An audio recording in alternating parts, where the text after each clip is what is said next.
Welcome back to the channel. Today we're going to be talking about the Red Komodo and is this camera still actually worth it? Today we're going to be talking about the Komodo, a powerhouse known for its global shutter and versatility.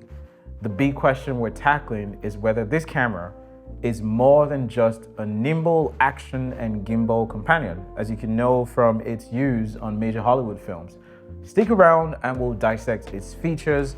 I'll share with you real-world experiences and explore some of the details that make or break the Red Komodo. Before we delve into the user experience, let's quickly run through the impressive technical specifications of this camera. With its global shutter, low data rate in compressed RAW, dynamic range, and 6K resolution, this camera boasts features that appeal to both action-packed shoots and more nuanced cinematic endeavors. But the main question here is, why the Red Komodo? As a filmmaker handling a mix of commercial and narrative projects, the decision to invest in the Red Komodo wasn't or shouldn't be taken lightly. For full-day shoots, controlled lighting conditions, and a preference for top-tier equipment, the Komodo emerged as the tool of choice for a lot of people. In a recent shoot, the combo of the Red Komodo and the DZO 20-55mm picture zoom offered a perfect blend of advantages. Low data rates in compressed RAW, impressive dynamic range, hot swappable dual batteries, 6K resolution, compact size, and commendable low light performance. These reasons and many more is the reason why we chose this camera for that project. But let's also talk about numbers. The Red Komodo's power comes with a price tag. The camera body itself is listed at $5,995 US. And when you factor in essential accessories like batteries, media, and lens adapters, the total cost can climb to anywhere from $9,000 to $10,000. A cage with a top handle is almost a necessity. Don't also forget to mention the need for an external monitor, like the Small HD in the 7 being a very highly recommended choice. So budget is definitely something to consider with this camera. It's not a budget-friendly camera per se, but then it's probably the same price as the FX6 now. Body alone. What is it like to operate the Red Komodo in terms of weight? It starts light, but with added accessories like a cage, batteries, and a field monitor, it gains some heft. The ability to hot swap batteries directly from the back proves invaluable during continuous shoots. Now, using larger Canon BP batteries, or in my use case, a small rig V90 or 150 battery pack enhances the camera's endurance.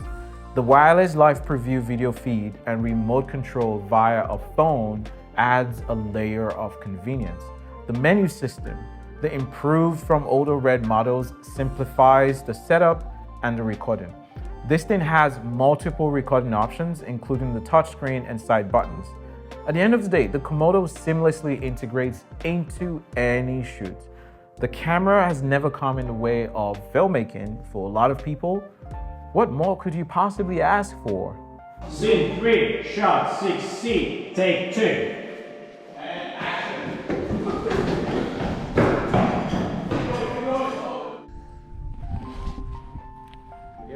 We're out in the desert. Up until the true test of any camera lies in its image quality. And we all know this about the Komodo.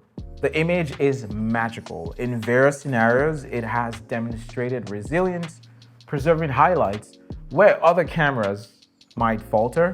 It excels in shadow details with the ability to boost shadows without introducing unnecessary noise. Red Code RAW, which is probably the most standout feature, adds a layer of joy to the shooting experience, knowing that I have all that flexibility in post. The option to shoot in ProRes up to 4K further enhances its flexibility. However, while the Komodo offers autofocus, I've never had to use it before. We basically use cinema lenses and work a lot with a first AC and dedicated focus puller who pulls focus, but user feedback about the Komodo's autofocus suggests that the autofocus is not reliable. Data is a critical consideration, especially for the Komodo's maximum data rate of 280 megabits per second. Opting for the 8x1 setting or MQ compression brings it down to about 175, which is still robust.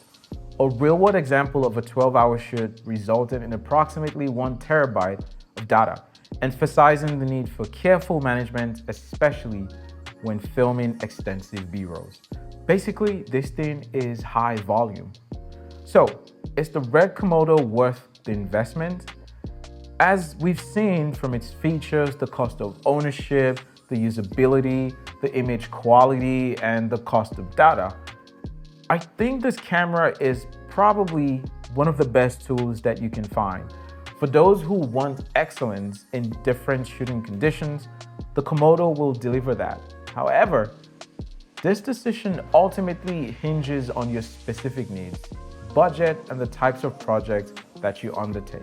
Let me know if you found this video useful. Remember, filmmaking is an art and the Red Komodo is a canvas waiting for you to be used.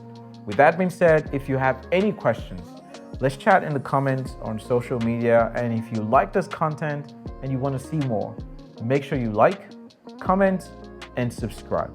Do all the fun stuff. And if you want to know more about my workflow and process when creating videos and commercials, leave a comment down below and I'll be able to get back to you in another video. Another time this week. Cheers.